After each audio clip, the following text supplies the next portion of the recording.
Alright, hello there, welcome back to another wee bit of video. Today's video, I wanted to talk more so about the Portland Trail Blazers and the job that they've done at trading Damian Lillard and getting back an insane amount of assets. And I think personally, and I've said it since video one, that original trade to send Dame to the Bucks was a great trade.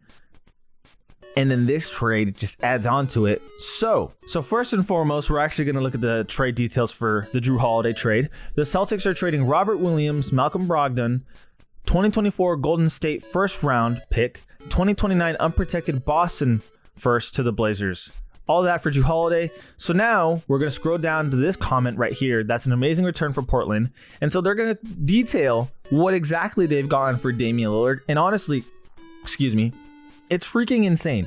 They got DeAndre Ayton, Robert Williams, aka Time Lord, Malcolm Brogdon, whom honestly they can still flip, Toumani Camara, 2024 Golden State Warriors first round pick, 2029 Boston Celtics first round pick, 2029 Milwaukee Bucks first round pick, and 2028 and 2030 Milwaukee pick swap in their first round, meaning whoever has the better pick, Portland can pick between the two. Portland maybe can still flip Time Lord and Brogdon for more, not bad. So they are keeping Time Lord per sources. I want to say, was it Woj that said that or Shams that said that? Regardless, they are keeping Time Lord. Brogdon, I'd assume they do trade for more. But you add all of this into what they're already doing with their roster. So let's go now to the Trailblazers roster, and we're going to take a look at this real quick.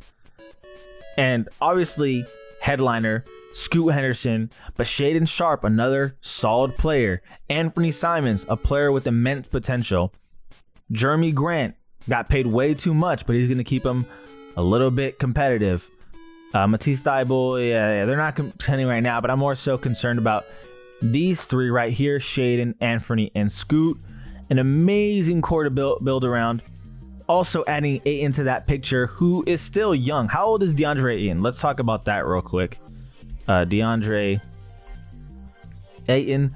So DeAndre Ayton is still 25. He is exactly 25 years old. So you have a 25-year-old DeAndre Ayton. You have a 19-year-old Scoot Henderson, a 20-year-old or 21-year-old Shaedon Sharpe, 20-year-old Shaedon Sharpe, like a 22-year-old or 23-year-old Anthony, 24-year-old Anthony Simons. You got a lot going for yourselves as an organization, especially with, again, the haul you received in terms of just picks. And what happens if you do flip Brogdon for more? The Blazers are absolutely in business. Now, they might not compete this year the way that some fans would like them to. Scoot ultimately is still a rookie. Shaedon Sharpe was still going into second year. Anthony's probably going to have a year where he averages like 22 or 23 points per game. DeAndre Ayton should at least average 20 points per game, to be honest with you. But it's in a very exciting time as a Blazer fan because you had Damian Lillard and you were not competing realistically for a title for years, right? You wanted to believe it, you wanted to hope, but ultimately that team, Damian Lillard, was definitely giving everything he had, and Portland just couldn't put the right pieces around him. And the pieces that are there now, with him gone and then and them kind of just reforming, I gotta say, it's pretty freaking crazy. Now, even if Scoot Henderson doesn't come out to be, an amazing player, honestly, I feel like he's probably going to be an all-star still. And Shaedon Sharpe potentially be an all-star. Anthony Simons, borderline all-star arguably. DeAndre Ayton, if you can get him to buy into what you're doing, it's going to be a really interesting time. And then Time Lord, can he stay healthy? That's a pretty big question, but that's going to be pretty gnarly. So I think this Trailblazer trade is huge for the organization. It just goes to show that really they're saying, Scoot, we do believe in you, dude, and we're going to build around you. And even if hypothetically he didn't work out, they do have all those picks still. And if he does work out, they do have all the picks still. So let's see a couple of comments and what people think about the situation. But personally, I'm a big fan of what Blazers are doing. I'm not a fan of the Blazers because I live in the state of Oregon, and as a Laker fan, Blazer fans, honestly, it's insane how much hate they give the Lakers. Granted, everyone gives hate to the Lakers. It just happens where I live, I have to see it firsthand, and that shit is annoying. Some of us remember this sub less than 24 hours ago when people thought it was laughable that the Blazers could get multiple first rounders for Jrue Holiday. Lots of Heat fans, LOL. Yeah, I mean, Jrue is an insane addition to the Celtics. I haven't even talked about that, but it's definitely, as a fan perspective, really rough for the Celtics because they just lost Marcus Smart, right? And then they also lose Time Lord. Brogdon, you were already expecting to get rid of at some point because you already did that trade that didn't go through for Kristaps, I believe. Is that how that happened? Regardless, they did trade him. He failed his physical, so that didn't work out. Or maybe not a failing of a physical, but Pacers or some team backed out last second. I forgot. It was a while ago. But losing Time Lord and losing Marcus Smart has to hurt for Celtics fans. But getting Kristaps and getting Jrue Holiday are just next level shit. That's just next level shit. Time Lord, sad face. Yeah, dude. It sucks, but it is a great return for the Blazers, but the Celtics are a better team for it. The Blazers' overall haul for Dame is huge. It ain't done, baby. Brogdon 3-team trade with Philly and Clippers win. Giving up Robert Williams is tough. I ended up coming around to Smart, but this one, I just don't get it. I feel like a big part of KP's big year last year was having a true 5 next to him, and now our front court is stupidly thin. Don't worry, this is just a long play to bring back Daniel Theis.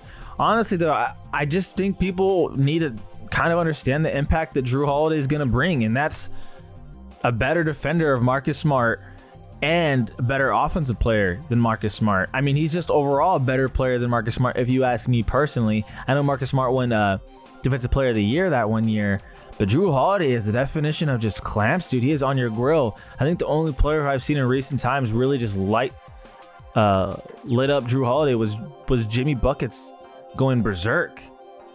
But Jrue Holiday is also his biggest issue, and an issue that comes up with him is sometimes he'll take uncalled for shots. But when you have a team of JB and JT, Jaylen Brown and Jason Tatum, on top of Kristaps Porzingis and all the shooters that team already brings, Jrue Holiday is not going to have to do too much work on the offensive end. He can 100% zone in on the defense and be the defensive artist that he is, while also having that really good 3-point percentage, especially if he's not having to create the shots for himself like he was in Milwaukee. I think this is a phenomenal addition for the Celtics.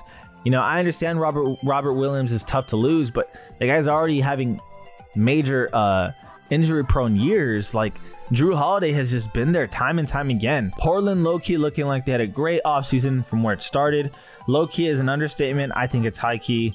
I'm very high on what Portland did this offseason and how they handled this whole Dame situation.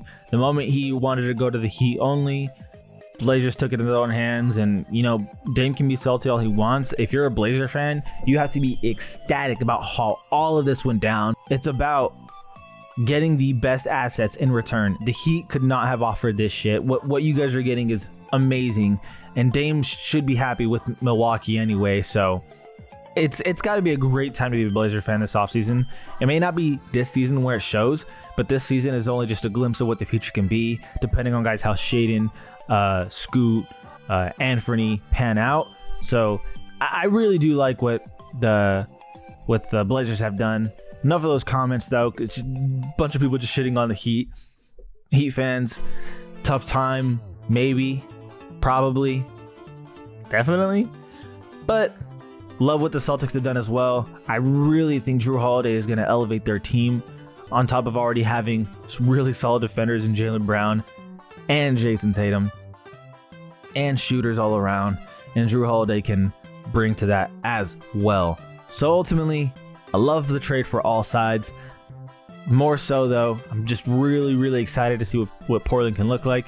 I swear, if I didn't live in the state of Oregon, it'd be a lot easier to cheer for this team, especially since I like Scoot Henderson as a prospect. But living in this state as a Laker fan is rough as shit. But anyway, I appreciate you guys for watching. Let me know what you think in the comments down below. As always, this is All We've Been Different. All We've Been Different. And we out.